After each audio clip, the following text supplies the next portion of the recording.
When it comes to an Aquarius and a Sagittarius, this is a sextile for the both of these individuals right here.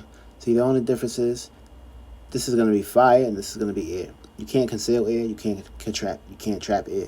You can't hold or touch fire. It's going to burn.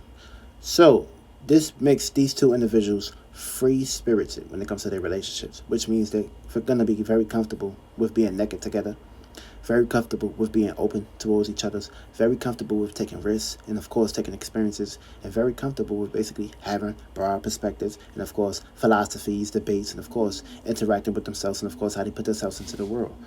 The only thing is they may have a little bit of debates sometimes when it comes to their views and their points of references. For me, also when it comes to their feelings and emotions, emotions is not really here because that's not an Aquarius thing. They have emotions, but they don't really show these things. And of course, Aquarius is going to always want their space. And of course, these are like aliens right here. They're very alienated, which means they're like pretty much on the last side. Because this is the sun, and you talking about the feet next to Pisces and Aquarius and Capricorn. It's like the cold season, where it's cold outside. You don't want to be outside and mix. You want to be separated from individuals. You don't want to be kicking it with individuals. And of course, Sagittarius is right there. But Sagittarius want to keep expanding and want to be open and want to be adaptable, want to be versatile when it comes to their visions and of course how they see themselves. And of course they don't. These are like free spirited individuals. Feel me? You can't trap a Sagittarius. Feel me? That's like trying to conceal them. And of course, if you're trying to do this, you're gonna have a problem, and that's when they're gonna separate from you. Even with the Aquarius and the Sagittarius, like they're gonna ghost you. For me, it's more than likely that they'll put themselves in situations of basically getting a little bit of compromising, get a little bit of relatable, but once they feel the need to start feeling smothered by that individual, they're going to feel the need to basically separate and detach. You may not hear from them.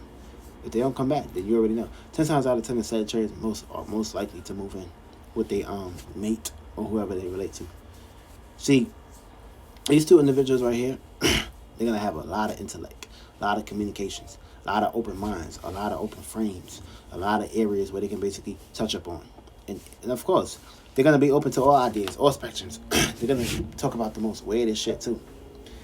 But this is going to help these two individuals right here. Because, of course, it's going to make the relationship not boring.